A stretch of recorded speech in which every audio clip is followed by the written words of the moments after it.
നമസ്കാരം. മലയാളി വാർത്തയിലേക്ക് സ്വാഗതം. ഗാസയിൽ ഇസ്രയേൽ നടത്തിയ ആക്രമണത്തിൽ കഴിഞ്ഞ ദിവസം മാത്രം 210 പേർ കൊല്ലപ്പെട്ടതായി റിപ്പോർട്ട്. ഗാസയിലെ അഭയാർത്ഥി ക്യാമ്പിന് നേരെയായിരുന്നു ആക്രമണമെന്നാണ് റിപ്പോർട്ടുകൾ. നുസൈറത്ത് ക്യാമ്പിലെയും മധ്യ ഗാസയിലും ഇസ്രയേൽ നടത്തിയ ആക്രമണത്തിൽ 400-ലധികം പേർക്ക് പരിക്കേറ്റതായി ഹമാസ് പുറത്തിറക്കിയ പ്രസ്താവനയിൽ പറയുന്നു. ഗാസ മുനമ്പിൽ വ്യോമകര കടൽ മാർഗങ്ങളിലൂടെ ഇസ്രയേൽ നടത്തിയ ആക്രമണങ്ങളിലാണ് ഇത്രയും പേർ കൊല്ലപ്പെട്ടത്. ഇത് സെൻട്രൽ ഗാസയിലെ ജനങ്ങൾക്കിടയിൽ കടുത്ത ഭീതി ഉണ്ടാക്കിയിട്ടുണ്ട്. ഹമാസ് ബന്ദികളാക്കിയ ഇസ്രയേൽ പൗരന്മാരെ ഇസ്രയേൽ സൈന്യം ഇടപെട്ട് മോചിപ്പിച്ചെന്ന് പ്രഖ്യാപിച്ചതിന് പിന്നാലെയാണ് വൻ ആക്രമണമുണ്ടായത് എന്ന് അന്താരാഷ്ട്ര മാധ്യമങ്ങൾ റിപ്പോർട്ട് ചെയ്യുന്നു. നുസൈറത്ത് പ്രദേശത്ത് സേനാ തീവ്രവാദികളുടെ അടിസ്ഥാന സൗകര്യങ്ങൾ ലക്ഷ്യമിടുകയാണെന്ന് ഇന്ന് രാവിലെ പുറത്തിറക്കിയ പ്രസ്താവനയിൽ ഇസ്രയേൽ സൈന്യം വ്യക്തമാക്കിയിരുന്നു.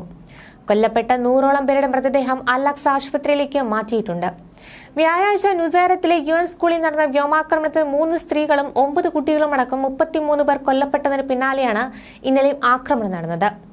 അതേസമയം ക്യാമ്പിൽ ഇസ്രയേൽ ആക്രമണത്തിൽ പോരാട്ടം തുടരുമെന്ന് ഹമാസ് നേതാവ് ഇസ്മായിൽ ഹാനിയ പ്രസ്താവനയിൽ പറയുന്നു.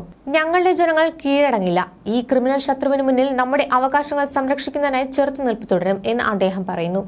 നിലവിൽ ഇതുവരെയുള്ള ഇസ്രയേൽ ആക്രമണത്തിൽ 36,801 പേരാണ് ഗാസയിൽ കൊല്ലപ്പെട്ടത്. 83,680 പേർക്ക് പരിക്കേറ്റു. കുട്ടികൾക്കെതിരെ ക്രൂരത കാട്ടുന്ന രാജ്യങ്ങളുടെ പട്ടികയിൽ ഐക്യരാഷ്ട്ര സംഘടന ഇസ്രയേലിനെ ഉൾപ്പെടുത്തിയിരുന്നു. 8 മാസമായി തുടർന്ന ഇസ്രയേൽ ആക്രമണത്തിൽ 13,000-ലധികം കുട്ടികളെങ്കിലും കൊല്ലപ്പെട്ടിട്ടുണ്ടാകാമെന്നാണ് കണക്കാക്കുന്നത്. ഇസ്രയേലിനെതിരെ ചെറുത്തുനിൽപ്പ് നടത്തുന്ന ഹമാസിനെയും UN ഈ പട്ടികയിൽ നിന്ന് ഉൾപ്പെടുത്തിയിട്ടുണ്ട്. ഒക്ടോബർ 8-ന് ഹമാസ് നടത്തിയ ആക്രമണവും കുട്ടികളെ അടക്കം തട്ടിക്കൊണ്ടുപോയതുമാണ് ഹമാസിനെ പട്ടികയിൽപ്പെടുത്താൻ കാരണം. എന്നാൽ ഐക്യരാഷ്ട്രസഭയുമായുള്ള ബന്ധത്തെ തീരുമാനം ബാധിക്കുമെന്ന് ഇസ്രയേൽ മുന്നറിയിപ്പ് നൽകി. ശനിയാഴ്ച സെൻട്രൽ ഗാസയിലെ ദേർ അൽ ബാല, നുസൈറത്ത് എന്നിവിടങ്ങളിൽ നിരവധി വ്യോമാക്രമണങ്ങളാണ് ഇസ്രയേൽ നടത്തിയത്. റഫയുടെ പടിഞ്ഞാറ്, കിഴക്ക്, വടക്ക് ഭാഗങ്ങളിലും ആക്രമണമുണ്ടായി. നിരവധി പേർ ആക്രമണത്തിൽ പരിക്കേറ്റ് അൽ-അഖ്സ മാറ്റിയൽ ആശുപത്രിയിൽ ചികിത്സ തേടിയതായി ഗാസ ആരോഗ്യ മന്ത്രാലയം അറിയിച്ചു. ഇതിൽ ഭൂരിഭാഗവും കുട്ടികളും വനിതകളുമാണെന്നും ആരോഗ്യ മന്ത്രാലയം വ്യക്തമാക്കി.